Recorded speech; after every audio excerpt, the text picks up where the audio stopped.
Hello and good afternoon. Good afternoon and welcome. Welcome, subscribers. We play persons coming in at whatever time. Remember, if you see this channel, like, subscribe, and share to your friends. Yes. So welcome all of you to the stream. Welcome my friend Christine for joining me again this week, right? And this week we have a very interesting topics, which I have to say I am not a professional at because I've had many burnt ones in this one talking about friendship this week. So I am still learning as I keep going, right? And I might be guessing Christine might be on the same page. I don't know. She'll say for herself. So Christine, just say hello and we get our intro started and then introduce ourselves and can, do our usual thing.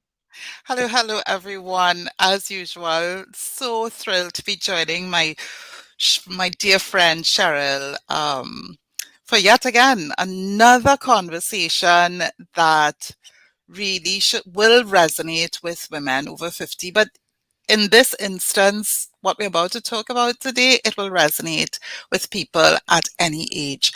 And so I'm a wellness coach, former banker, corporate communications executive, own my own event production company. So I've done a lot of things in my lifetime, but the focus over the last 3 years has been on health and well-being, and that's holistic health and well-being. And so when we chat today, you'll see why it's so important. And I'll let Cheryl spill the beans on what we're going to talk about today. But I'm really thrilled to be here with you again, Cheryl. Okay. So just our intro and get going.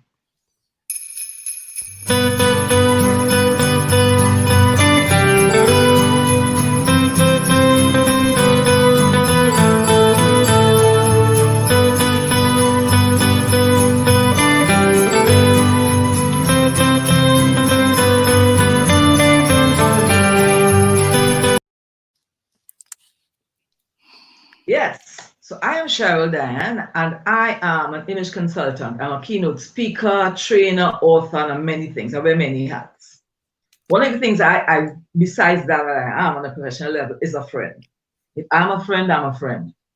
And this topic came about, we have to find something to talk about, something interesting, So to women, all of us need always to hear positive things coming from each other or have that positive support coming from each other. And this has been in the news a whole lot about this young lady who was, they say unalived or lost her life in Mexico during a weekend trip with friends. And it triggered something in me because that could have been any one of us, I have to say. Because a lot of us have been burned by who we thought were friends. And there are many, over the years, I can tell you, I could write a book on deception and feeling people are your friends and the whole works, right? And I've had experience talking to other persons who have said, that they thought people were their friends until they didn't have what they normally would have. And then all of a sudden, those were convenient friends, right? Those were not really friends. Those were friends who were there because you could offer them something or whatever it is. So today we're going to chat a little bit about what true friendship means, right? And one of the things I pulled up is that a true friend respects you. A true friend respects your boundaries. A true friend is really there for you through thick and thin. A true friend will tell you the truth in a nice way. A true friend will really be there for you. That's what true friendship is all about. The biggest part of that whole thing, or the two biggest parts of that whole thing about true friendship that comes to me, for me personally, because something is a pet peeve of mine in life in general, is respect for each other and setting boundaries. You must know the boundaries. You must know, when you get to know people, get to know them if they're really a friend. Because everybody has a boundary, right? Not because something is good for you or something you like something, mean the other person like the same thing. No boundaries. Know where that person is willing to go with you, even as a real friend. So the boundaries and the respect for me, big ones, right? But I pulled up some stuff on red flags and stuff to look for. Or one Christine to talk to us about what she thinks true friendship is. Include my side of it: respect, boundaries, showing up for each other. I have friends for years who sometimes I don't see them like for literally for years. But when we connect again, we are friends because we have each other in the mind all the time. We pray for each other. We send out good energy to each other all the time, and that's true friendship. Those are my friends. Some of my friends from school, they're my friends. They're my friends. I mean, they are my friends, and we don't have to be in each other's homes all the time. We don't have to be in each other's faces all the time, but we are friends, and they know they can call on me at any time.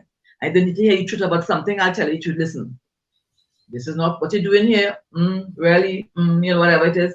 But it's up to you. We ask a question, so that I don't impose my feelings on people, because sometimes people like to do that. Not no unsolicited advice. If you ask me something, I would explain to you, and I will always be there for you. Regardless whether you take my advice or not, I'll be there for you. Right? One thing I don't encourage in friendship is that there are some people who are your friend really, but they love a pity party and they'll stay there forever. I'll cut you off after a little while, because let me tell you what that does for you, for me, the individual. It puts me in a different frame of mind. It brings me down. So if I feel it pulling me down a little bit, man, I will love you from a distance, honey bunch. I can keep praying for you. People know I love to pray. I'll keep praying for you, but I love you from a distance. But that's what you're doing there, because we put things in place for you. You need to now take action. It is your life. It is your situation. You know what I mean? And if you don't want to do something about it, I can't do it for you. But you can't keep bringing it and putting it on my shoulders. So that's the boundary I set as a friend on this side. Those are one of my boundaries. It's not going to go on for the pity party. Not going to last a year. Maybe 2 or 3 months, there we are, right? Oh, please, what again? But let me tell you something. And I'm not going to tell you there's somebody who's ever, get over it. No, not like that. No, I don't mean it in that way. But everybody process things differently. And some people, like me, I will get over it in a night, honestly speaking. It may come and go, but I'll try to walk over that in a night. Some people, it resonates with them and it stays there. So you have to be patient with others. And that's where the boundaries come. That's where the respect about the people come. That's where getting to know your friends come into. When you get to know your friends, you get to understand who they are.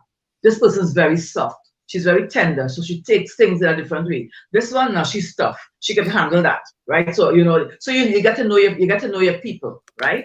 So Christine, share about what friendship means to you, and then I would share some of the red flags that people need to look out for, and then we can talk a little bit about what happened with the young Shankwella there in Cabo. It's all over the news. It's not a secret. It's all over the news, and it's unfortunate. Really, really, she could have been my daughter. She could have been a relative. She could have been anybody, and I never knew. It just resonated with me and stayed with me. Yeah. So go right ahead. Well, friendship to me is having trusted friends.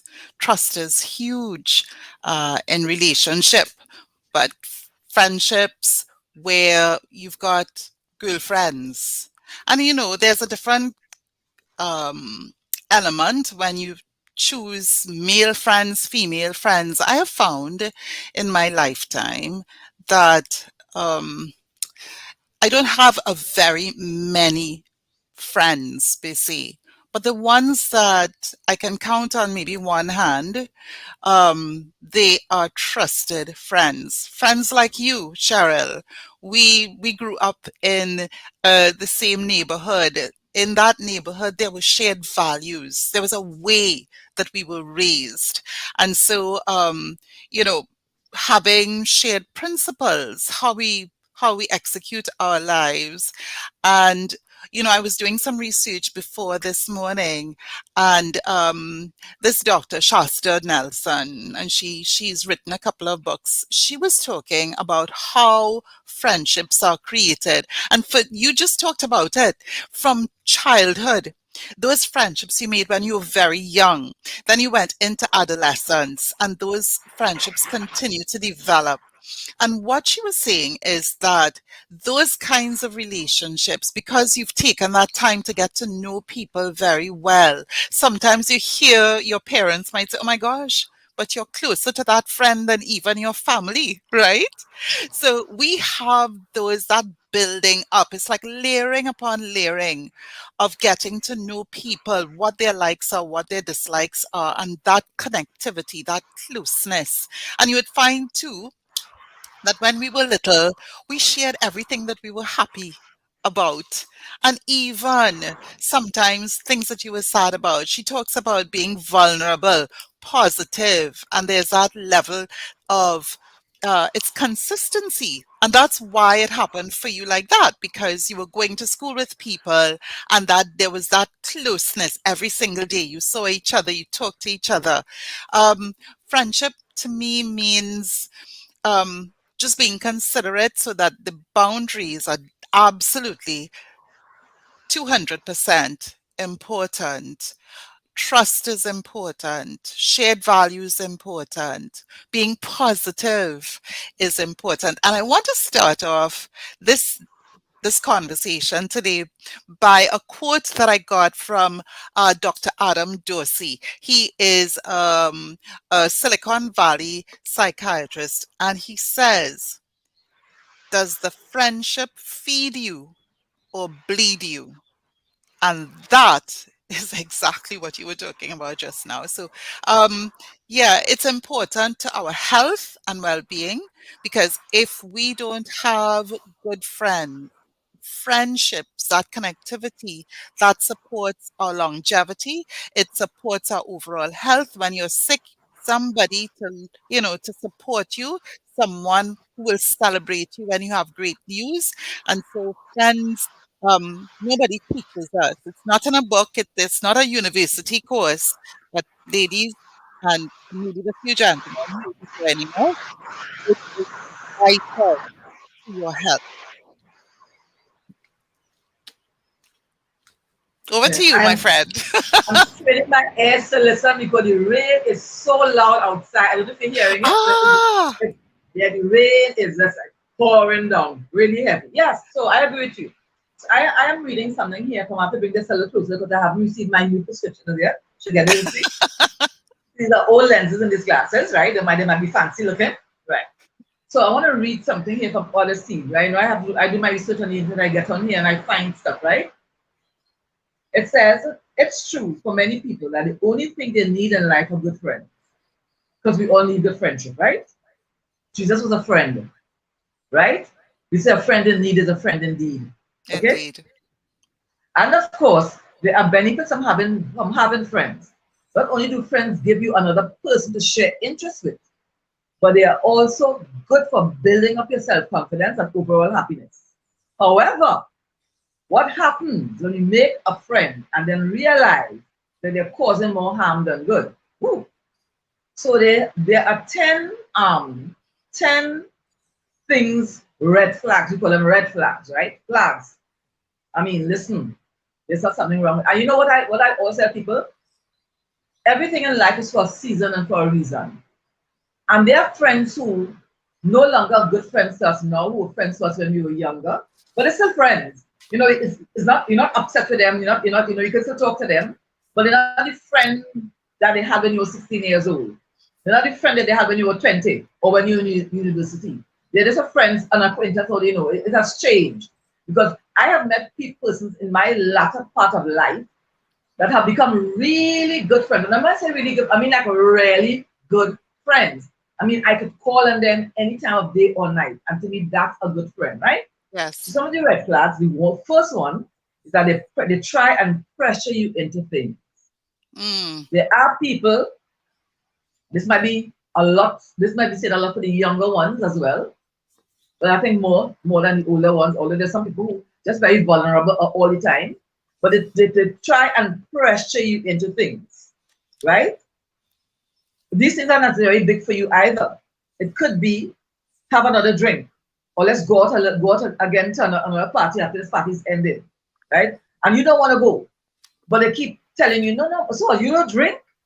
What's wrong with you? You need to, you know what I mean? And they keep, I've had an experience where people try to pressure me into doing things that I don't want to do. But it's good right. for you. You need to do this, you need to do that. And I'm like, I don't like that, right? Everybody have their likes and dislikes, right? Yes. So, well, they judge others and they judge you. There's always something to say about somebody else and talk about you, right? And it can get really annoying, especially if they're remarking on somebody else's attire, or too loudly. I've experienced that just recently where I went to a place And there was someone, I consider to be a good friend of mine, and the cashier was a little bit slow. And I thought to myself, maybe she was new. But you have to be patient with people, right?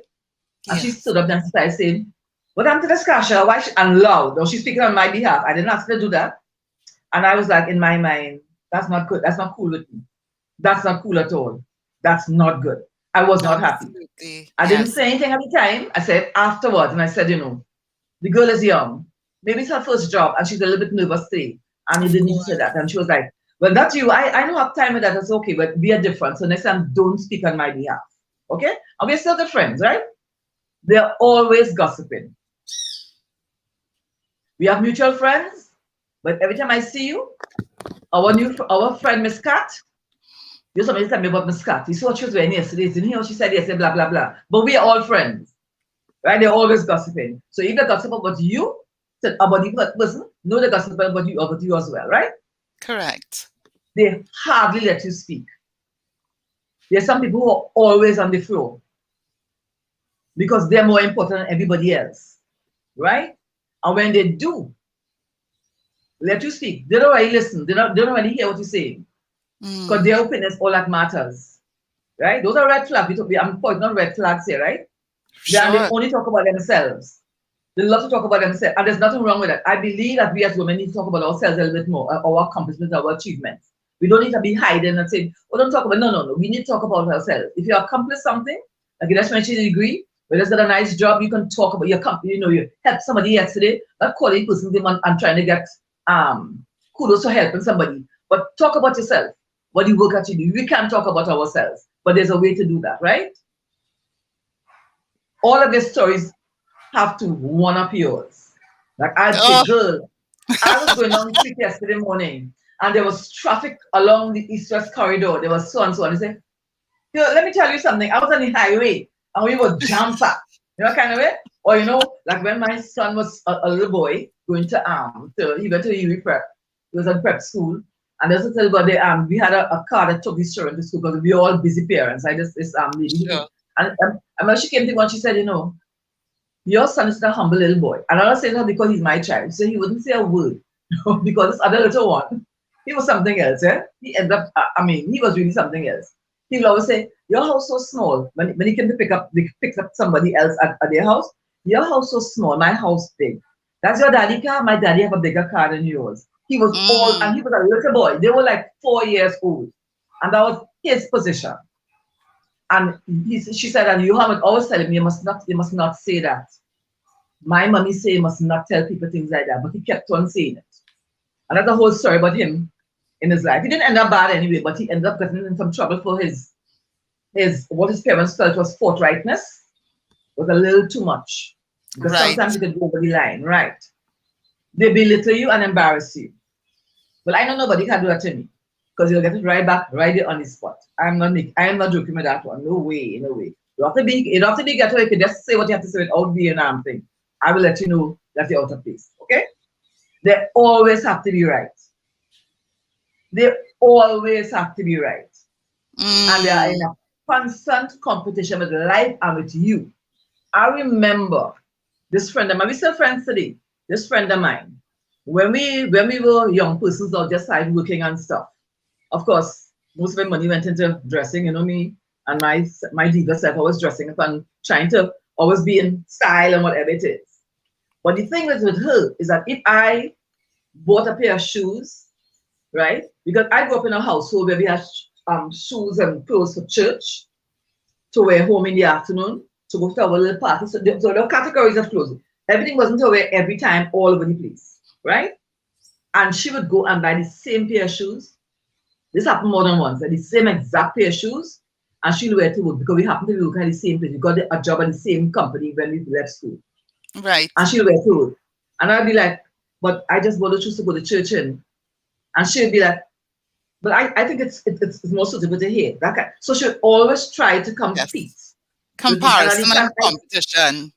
At the time, I didn't quite understand that. It just felt kind of strange to me that, So so much that it became at the point where if I bought something, I'd keep it a secret. And I didn't understand the value in that thing. I just talked to Melissa about that. something happened to you today, you got a job offer, you got something, let me tell you, you get home now and get on your face and be thankful to God. Don't call everybody and tell me business. Because a lot of them are there who saying, girl, I hope you get a job soon. When you get it, there's always something to say or some negative lines. Well, I'm glad for you, but I hope they pay you what you need. I'm glad for you. I hope you're comfortable in your job. They put a negative spin into it. And so see, all of those things are negatives. You don't need to hear that. You know what you're praying for. You know what the parents have been praying for you. You get it. Let me tell you, something get it put in the door and be thankful. So you get the cell phone into your house. That's why we came in the school. And you get inside of there. You spoke to me. You know I've been praying since last night about the situation this morning, right?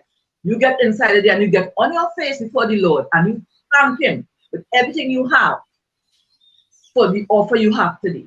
You don't have to share with all your friends. Exactly. Because you don't want to hear, well, is that what you were looking for? Are they offering what about the position? Is that the position you need? Listen, because you paid for a job and God gave you something decent by all world standards. You don't need to hear who want to find out whether it is good enough, salary enough, position enough. Because that's where people go. So sometimes they may not say, well, and they will say, I'm so glad for you, but they put all of these lines in it. Because some people feel that's not negative, those things are negative things as far as I'm concerned. Those are negatives as far as I'm concerned. You don't need to add those little lines. But if, what if, no. Leave the but what ifs alone and let me deal with if I think it for myself, let it be my thought process. And good friends are very hard to find. That's why most of us, even though we know all these people, we have acquaintances, we have all these people, we could come friendship on one hand. The person can pick up the phone in the middle and call and say, listen, this is the A, B, or C is the issue. I'm not feeling well, there's something happening, I need counsel, can you help me with something? Those are the people you come as friends. Yes. Those are the people who set you right, who not say, Christine, that person you're hanging out with there, I need to do some checking into that person. Okay? Yes, right? Because I'm a friend, I could say that to you. And you say, but why? I say, you do your own thing, but it is my, this is not God just because I don't like the person. This is something that's happening. I might know something, but I want you to be aware. I'm your friend. Yes. So I putting you on the alert, right? Of course. Now, you don't need to be friends with those people. You know me. There are certain things you look out for, certain things you just don't say. And we need to be careful with that. So you bring your other part of it up, because I think I've said a lot, because I am very passionate about this. I'm telling you, I have had even people who are closely related, not my sisters, thank God, I have good, wonderful sisters. I've had relative, one particular relative who just, and the thing about somebody asked me recently, so why did you, I said, because she was like, I was born into this world and I met her almost like a big sister. Right. She wasn't a relative from a distance, right? She was like a big sister, not my parents' child, but like a big sister, right? And I could talk about, she was my father's eldest niece, but she, and I could talk about this, you know why? Because I need to free myself. She's deceased now, so I'm not bad talking the dead or anything like that. But I'm saying that she spent a lot of time, I love you, oh God, I miss you, but yet still she'll go and tell somebody else something about you. You know what I mean? It was, and I mean some really bad things, you know. Wow. And it was always, it was some, she was, but I think a lot of hers came from a lack of confidence in who she was. And it was her thing. So after a while, I began to realize that a lot of it wasn't even about me. It was about her and her insecurities. And that's another thing we need to figure out as well. When these things happen to us, try to figure out, why is this happening with this person? A lot of times, sometimes, it is their own insecurities. It's nothing to do with you. Their insecurities. And once you could pick that out, then, I think it will make it easier. Because these things do hurt. Absolutely, they do. We are friends here, and you just hear all of a sudden, I'm saying all kinds of stuff about you. It will hurt you. I don't care how tough you feel you are, you will feel some type of way because, what? We are here every week. What? What? So Cheryl couldn't tell me. What? So when those things happen to you, you do feel it, right? I can't butter it up. You do feel it's tough, but you know what? The thing is, we need to recognize as adult women that, or women who are, I don't like the term, the woke term, who have not become aware of certain things in life. But confidence and self-esteem play a big role in some of these things. And then when we finish talking, we talk about that green word. It's a very, very green word Mm. called jealousy. It's green. It's ugly. It's awful. It's one of the things I use. The word hate, I very rarely use. It's one of the things I hate most in this world. Jealousy. Because jealousy could cause a lot of stuff to happen to you. So Christine, take the floor. So true, and thank you for sharing all of those red flags, because oftentimes there are a few of them there that are not blatantly obvious. So, when you compliment something, so it's like giving someone something in your hand but taking it back at the same Yeah. time. Yeah. That is a huge red flag when people can't celebrate genuinely for your success. Yeah. That's a huge red flag, and important to any worthwhile friendship. And we talk about the three types of friends that people have, but they don't know that that's what they're called. We've got Yes. the comrades. Right. Comrades, people who are against what you are against. So they're not really for you.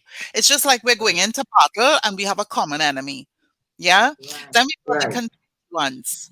They are for what you are for. But if someone comes along with something else that they too are for and they think that they can get ahead because that person may be more influential, then that's your constituent. And the third kind of friend is your confidant. A confidant is the 3 to 5 people that really you can call, as you said, in the middle of the night. That is the person who you say, listen, I'm going through a situation, and that person will go out of their way to comfort you, to help you, to do whatever they can, genuinely, because they love you. That is a confidant. And Bishop T.D. Jakes says that if you have 2 to 3 confidants in your entire lifetime, you have done well.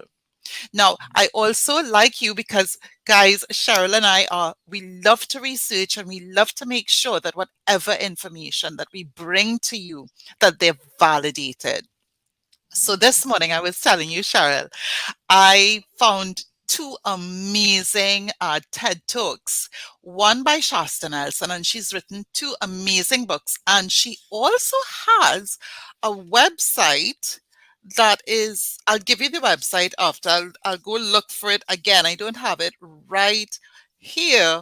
But she has an awesome website that teaches people, how girls and women, how to build healthy friendships. And I think that is powerful. She's also a doctor. And then Dr.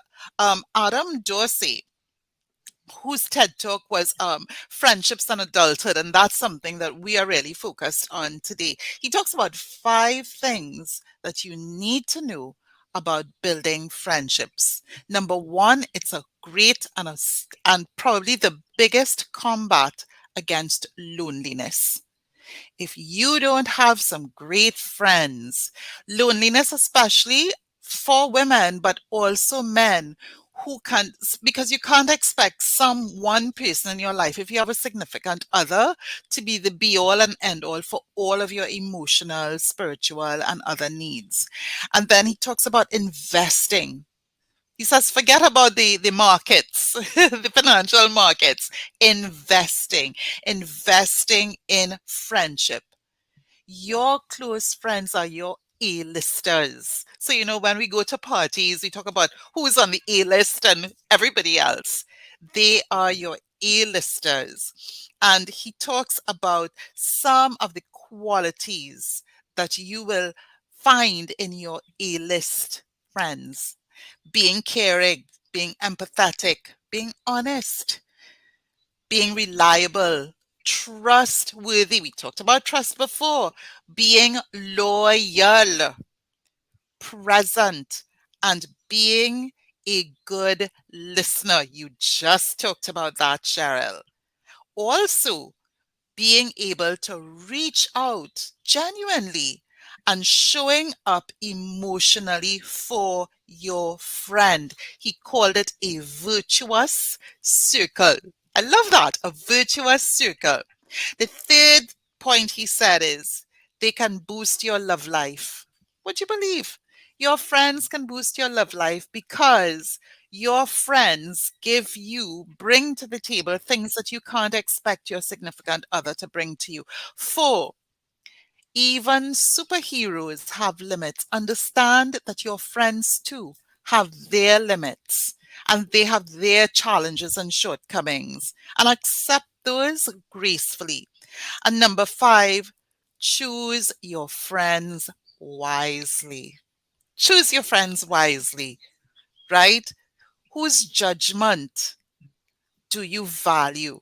Like you and I might be talking about something, a particular challenge, and we have these long conversations, ladies. Cheryl and I talk for hours. So it's a huge surprise if we can manage 1 hour on YouTube, because we could just go on and on. But how well can they celebrate you when you win? And how well can they support you when you lose? So important. So these are just 5 points that Dr. Dorsey has prescribed for healthy friendships, and all of us can reflect. And like you, I don't like that word woke, don't like it. Awareness, Yeah. intentionality, those are the attributes that we can really focus on so that we end up choosing people who will really bring tremendous value to our lives. But importantly, what kind of friend am I? So, would I be the friend that I want? So, step one, look in the mirror. Over to you, Cheryl. Yes, of course, big one. Look in the mirror, right? Look in the mirror. Before we segue into the other little part of this discussion, because I'm passionate about today's, about all the topics we talk about, but today, because of the thing in the news that has been there, and I've been following, I'm like, really, what? Anyway, right? One of the things, another red flag we need to look at, if you are always the one, if it's one side, and you're always the one reaching out, right? Reaching out to that person, or you're always the one, like, like sometimes I've had this is a personal experience. There was a person, well, actually I knew her husband was my friend, and when they became involved, he introduced me to her, so then she became my friend by extension, because well, that's Yes. his partner, and then they got married. But I think maybe because we were not original friends, and the guy was really my friend, really. They'll come to my home, both of them a couple, and we'll, hang out, whatever it is. She just took it upon herself, every time she got a promotion on her job, she calls me. I'm coming over for a drink, see, I got a promotion on my job, and I'm thinking to myself, but you should be inviting me for a drink, right? If it is you who got a promotion, you're celebrating, why are you coming to my house? And she always made it where I would I would be the one to put out. You know what kind of way? And Yes. if we go out somewhere and I'll invite you, I can be our friends, I can say, let's go to dinner. It's on me. But every single time we go to dinner, it's on me. Then there's something very wrong with that. Absolutely. Right? Because friendship goes both ways. I'm not saying to measure and I say, because I give you this, you must give me that. It's not like that. But there is something to look for, right? If I'm always be the one providing, Oprah talked about that. And that's why she ended up with one best friend, even though she knew all those people. She talked about that. And one time, she felt as though she was like, literally like buying friendship, because you're always giving. So you have always people around, because there's always something happening, because you're always giving them.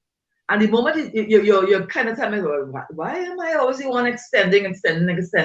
Or maybe something happens and you can no longer just give and give and give and give and give. What happens is that the friendships in the court begin to dwindle. And you could no longer see these people. Right? We see it happen all the time on social media. It happened recently with one of my boyfriends in my mind, Johnny Depp. When he was accused of something, right? He was accused of something, right? He was accused. I mean, like everybody else, I was like stunned. Like I mean, I don't know the man, but you know, something you can feel, know somebody's personality, and I was like, I'm surprised that he would do something like that, right? I just thought so in my mind. But as things began to unfold, you realize, wait a minute, there's some things happening here, some red flags happening here. But a lot of people turned away from him. A lot, his work went away. People turned their backs on him. People began to write things about him, and that were not true. They were just feeding off of whatever negativity because they just wanted to be on the right side, so they just went that way. And I could well imagine how hurt he was by all of that. So I'm talking to some of the public figures who have come out and talked about this. And there are many, many, many of them who have come out and talked about that. But they found their mojo, they found their footing and realized, wait a minute, these people were not really my friends. There are lots of people who will tell you about that. A lot of public figures will tell you about that. So they end up with just a small circle, even though they know almost everybody in the world. They end up with a small circle who they can now depend on, right? So friend, those are some of the things we need to look at, right? A friend in need is a friend in Jesus. Indeed, I always say, people, I grew up listening to this song, what a friend we have in Jesus. What? Everything to He's to bear everything for us, right? We go through all kinds of things because we do not carry our things to him. Why? Because he's a friend indeed. He is the ultimate friend. We need to have friends who will carry our burdens for us sometimes, who will help us along the way. We don't need friends who we also have to give things to. That's like buying friendship. So we segue into this thing with this young lady. I don't know all the details, but a lot of it points to something being very, very wrong. At 25, she seemed to have all the things, being quite successful in her business and stuff, right? So she was making her money, making her coins, and they said she helped a lot of her friends, like maybe employing them and just helping other people along the way as she did her business, right? So she seemed to have her head on her shoulders. Yes. But who were these friends? Were they really her friends?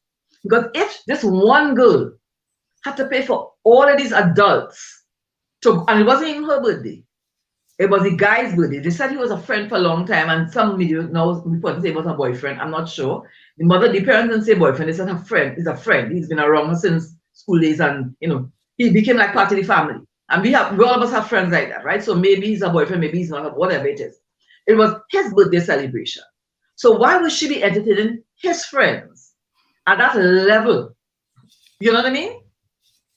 With all that money, the amount of money they said, I mean, quote unquote, they said. Speculation, but not speculation, this was reported. The amount of money she had on her person, and she was paying for everything. That $1,300 a night villa. Because they weren't in a hotel, they were in a fancy schmancy villa with private chefs and everything. There's something wrong with that. So maybe, I'm just saying, so this part is speculation, but maybe she was so trying to please him, also trying to please these friends, that she decided to go all out for them. And what ended up happening? She's no longer here with us. It's a sad story. I don't believe with all my heart that anybody planned to bring her back in that box. I don't think so. But maybe they just planned to destroy her because they were jealous of her and maybe her closeness with him, and just collect her money and just come back. So she'd come back all battered and, confused. I don't think they meant to take her out, but it happened because sometimes that's what the devil does to you. Will set you up and make you feel you know what you're doing and end up in more trouble than you thought you were in. Because I can't see how they would think that you could go there and just take her out and come back and nothing will happen. There are consequences to those things, right? So I don't think that they meant for that end result to happen. I think they probably just meant to really give her a hard time, treat her badly, use her money, and then come back. And then there's all these rumors and the payoffs of the doctor and the police that were on the scene. But the autopsy report is very telling. She died since about 3:15 in the afternoon, which is about 15 minutes after her injuries were inflicted on her. And they reported that she died after 6 in the afternoon. And this doctor said she was there for 3 hours. And there's a $17,000 US that was in her suitcase, money to spend for the weekend, that somehow disappeared. And we know the value of the US dollar in some of these countries. Right? So that's just my speculation part of it. And what do I get from that? That this young girl, to me, was trying to be friends with people who weren't really her friends. Maybe as an only child, she felt she needed to have these friends, because there are people who are like that. felt she needed to have these friends, and maybe she had a little bit of a self-esteem problem, maybe a little bit of self-confidence problem, even though she had all her business and she was successful, maybe, I don't know. But it just seems like that to me, the scenario seems like that from all the things I've been hearing. So we need to be careful. We need to be careful. I don't know, but there's a growth process in the whole thing, because it happened with me. A growth process in life where you begin to understand things at a different level. It's not something that happens to you even when you're young. There was another story recently of some part in the US where one girl was they were both in high school together. One was modeling and getting all the jobs and stuff, and the other one felt she was overweight. Not that she was, but she felt she was, and she had all her self-esteem problems. But they grew up together, so they were supposed to be friends. Right? And because of the jealousy of that other one getting all of what she was getting, right? This other one, little could invite her about 3 times to her apartment, right? Because she was busy, school, work, photo shoots, busy, but kept inviting her over until finally what happened, she went over there. And as the girl entered the apartment, she used a cord from some kind of a thing, tied her up, and beat her to zilch.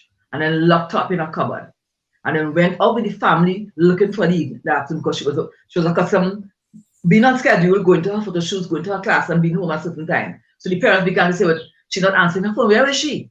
They kept looking for her, and she was a part of the party looking for her friend.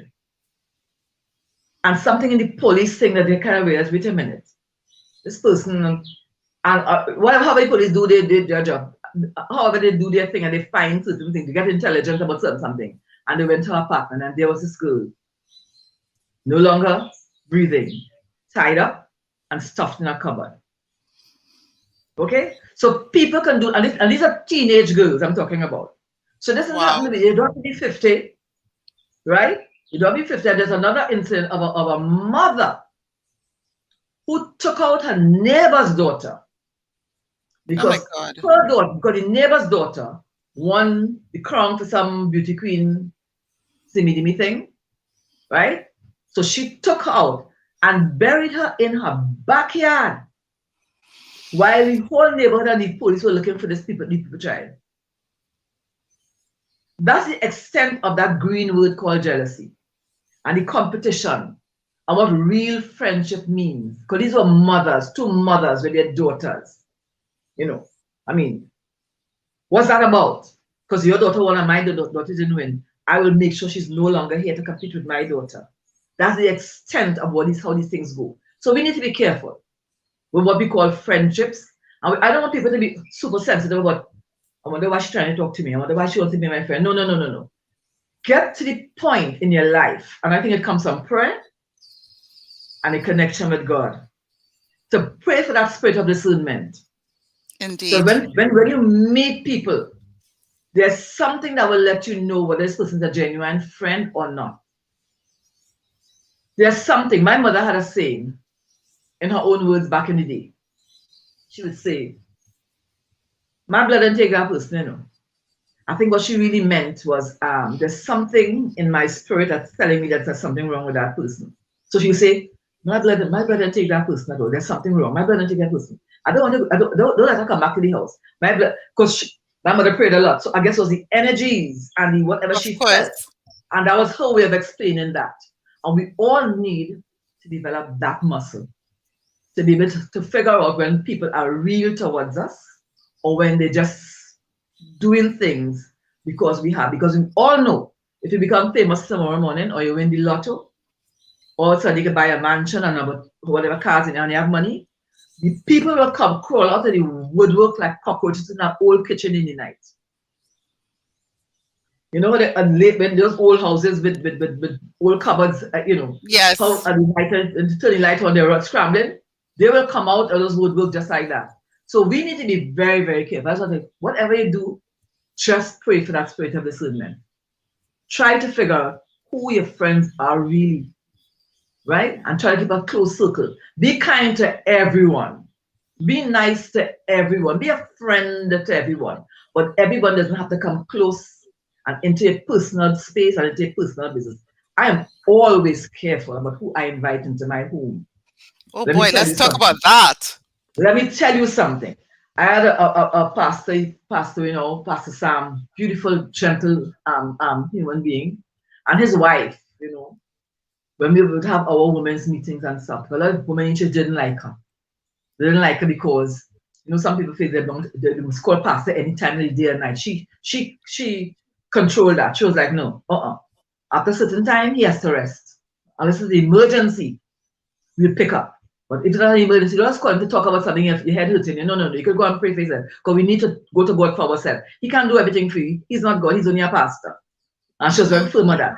And I remember one of our meetings, she said to us, let me tell you something. I don't care who's Christian, who's not Christian, who's sister, this and brother, that, and whoever in church. You be careful who you invite into your environment. That thing called vibes and energy, I believe in it so much because I've felt it so many times in my life. So I'm always very, very careful where I enter, where I carry myself to, and who I invite into my home.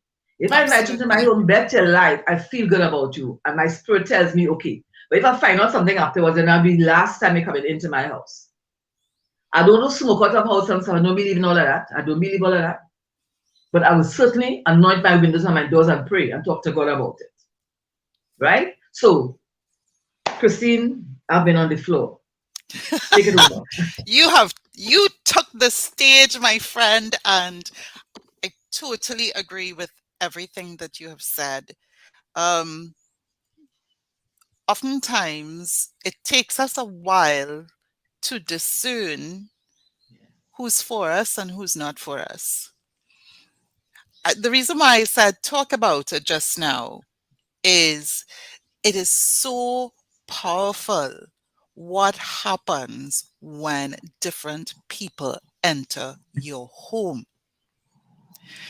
You can have someone walk into your home and you just feel peace, contentment, joy, and then someone else comes. And I swear, and I've never done this, but I swear you're going to have to sage the whole house and pray for how long? Because there is that energy shift that happens is so dramatic. Cheryl is so dramatic that it's almost palpable. There is a heaviness. It just feels so different. And, I was telling my mom recently, I said, I work so hard at ensuring that my spaces are light, airy, joyful. When someone comes to my home, albeit we've all been locked down for almost 3 years with pandemic, etc. But when someone comes to my home, they must feel the love in my home. They must feel love. They must feel joy that we're going to sit down and maybe chat for a little while, have a cup of tea, something to nibble on, and just enjoy the time. But there are other instances where other people walk into your home and oh my goodness, whew, I gotta say some prayers, girl, because this thing is not working. It just totally transforms. And so who you're allowing into your space is critical. It takes quite a bit of discernment. Some people you can not have them in your space. Some people you can't avoid it, but you do your best. And as you said, prayer, and we are both praying women, prayer is vital, critical for us to continue living happy, healthy lives. Ladies, prayer first. Go to God and talk to Him about everything. You have friends who will support you. People who don't support you, they're not your friends. So don't even call them a friend. Different category, right, Cheryl? Different Yeah, yeah, category. yeah. And I know as we come to the back end of our conversation today, I hope that you will remember that step one, yes, we're talking to God about everything. Step two, take care of your mental health. There is absolutely no reason why you should allow anyone who makes you feel uncomfortable, less valued, uncomfortable about sharing the beautiful, positive things, or even the things that hurt, that vulnerability. Anyone who makes you feel uncomfortable to do that, that person is not your friend. And stop trying to make excuses for why maybe it's not working, maybe it's my fault. I'll tell you something. Your gut knows. Cheryl talked about her mom saying it was her blood, it's blood, gut, same thing. You have a power within you to allow you to pick up things from all sources. Do not allow people to make you feel less than you are, the beautiful, wonderful creature that God created you to be.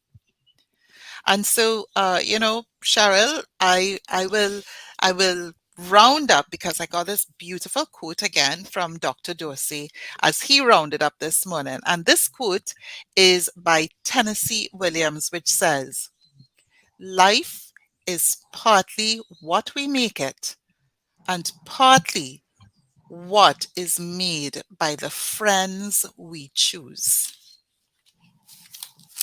And that's pretty much it for me, my darling. Well, I'll tell you something. You know, also grew up hearing that you'll be judged by the friendship you keep, right? That's another thing too, right? Yes, we tell our children that all the time. Yeah, and quote things like, friends will carry, but it will bring you back.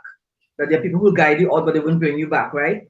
For So, sure. I mean, all of this is to say, I am very, I don't care who's offended. A lot of people who know me for years know they never came to my home because I don't want them in my home. I talk to you wherever. I'm just not judging anybody. If my energy feels that you're not somebody who I want to welcome, I think my muscle grew in that area a lot because I owned that spa for so many years. And I tell you something, I have clients when they came to me, that first clients on mornings, you'll work all day long and first they did nothing. You had energy because they came with all the light and all the happiness. And sometimes one client will come to your door at 9 o'clock or 10 o'clock in the mornings, and for the entire day you're lethargic, you're tired, you lack energy, you don't even feel like smiling. And it took me a while to figure out, well, why is that happening? And when I started to repeat this with certain people, you realize it was their energy, what they were bringing in with them. And I don't think, and let me tell you something, let me just say this. I don't think it's a willful thing that people do. I'm not blaming anybody. There are some people who are not even aware of their negative spirit. But I just saying that, no, you're not just saying that words are powerful. Words are powerful. Don't just say things, right? We are going to do a YouTube channel, but you mightn't get subscribers. What is it about? Why that piece has to go in there? That's a negative spin on saying we are going to go to the party, but we mightn't get tickets. You know what I mean? I'm applying for this job. Well, things hard, so you got and the economy is bad. Do we always have to put that negative spin on that? And but I'm your friend. Sometimes you know you're not telling me the truth. You're speaking your thing. That's your negative spirit. In my spirit, I'm applying for that job and I'm going with everything I've got. I put it before God. And if he's for me, nobody can be against me. And if he wants me to get a job, it's his will and not mine. So listen to me. I will turn that around. So we need to be careful even with our language. The things we allow people to say, speak into us. Yes. To speak into you. I tell people, read your Bible, right? Read your Bible. Just have to go to Genesis 1. So if you don't want to read the Bible, just go to the first book of the Bible and see what happened in that thing. God used words. He spoke things. That's how important, and I think God's not a God of any disorder. Right? So I believe that the Bible set for us to see in the very beginning how important the spoken word was. He spoke words and brought things into being. So words are important. We need to be careful what we say, how we say it. And we need to be careful to cancel out things that people say. And I say, look, Cancel that honey bunch. That's not for me. But I say, no, no, no, no. But I am telling you, do not say that to me. Right? And I will, if you're upset about it, too bad for you. But I'm telling you, do not bring your negativity to me because if you apply for a job and you don't get it, guess what? You don't know what God is protecting you from. It could be His way of protecting you from Oh something. boy, that's a whole other topic. Right. So the fact that you don't get it, well, you know the economy bad. Listen, I don't live by the world. There might some naive or whatever it is or ignorant. I'm not living by the world's economy. I live by the. He said he's for me. Preaching here a little bit before we close off. He knows the plans he has for me. He said he's for me, and because he's for me, and he knows the plans he has for me, and he's the author and the finisher of my faith. So let me tell you something. The world could say whatever they want about the economy. He will always provide for me. He will always lay a table before me in the presence of my enemies. I do not take those words in the Bible as idle talk. He will always lay a table before me. So I'm saying today to those who are listening and those who will listen later on, that let me tell you something. Do not let people speak negativity into your life. Right? What is that saying? Something with the system. Oh Lord. Right. Are you still there? Right. Something came up on my phone. Right. Are you still here? Right. Yes. Yeah. Do not let people speak negativity into your life. Okay? Be careful. Friendship is a beautiful thing. And we all need it, and we all want it, and we all need it. But be careful to look out for the red flags that we pointed out today. And of course, let me tell you something. Feel free to go to this channel. You will see how to connect with Christine. Linktree/Christine Francois. Spell just like her name. Christine Francois. Linktree/Christine Francois. That's it. And I am Linktree. Cheryl Deanne Speaks. We come to this channel. Reach out to us if you want to talk a little further on this. Right? We welcome subscribers. The algorithm of YouTube goes with likes and subscribers. And we need that to happen. But I am believing God that this is going to be organic. It's going to happen. Because all these conversations are coming from my heart. And I believe that God teamed me with the right partner. It's coming from her heart as well. So these conversations are not just because we want to be on a screen. It is because we're taking time on a Monday afternoon to come in here and speak to women. Speak to women. And hopefully lots of it will resonate with all of us. So in closing, I thank you all for being here. I thank Christine again for another week of a good one. It's a good conversation. I'm going to continue to follow that thing with that young lady. And I hope that her family gets justice. They can bring her back. But justice for those parents, the two elderly people who probably had a child in their late life, not probably they did, and it was their only child. And I mean, I feel it for them. As a mother, I feel that for them. So thank you, listeners. Welcome your likes, please, your subscription, please, and your comments. And any topics that you may think might be relevant to any of us, just see in the comments, and we'll be happy to do our research and come and talk about it. Because like I said, most of what we talk about are our opinions with research, right? We're not experts on everything. We do know some things, a lot of stuff, because, we have history, because we have some, mileage in life. So we live some things along the way, right? Yeah. So please, we welcome you all. Thank you all for being here. Christine, thank you so much. Absolutely. At the end of our outro. Do you have anything else to say before we do the outro? Anything else? Just sending all of you a whole lot of love. And we look forward to seeing you next week. Same time, same place.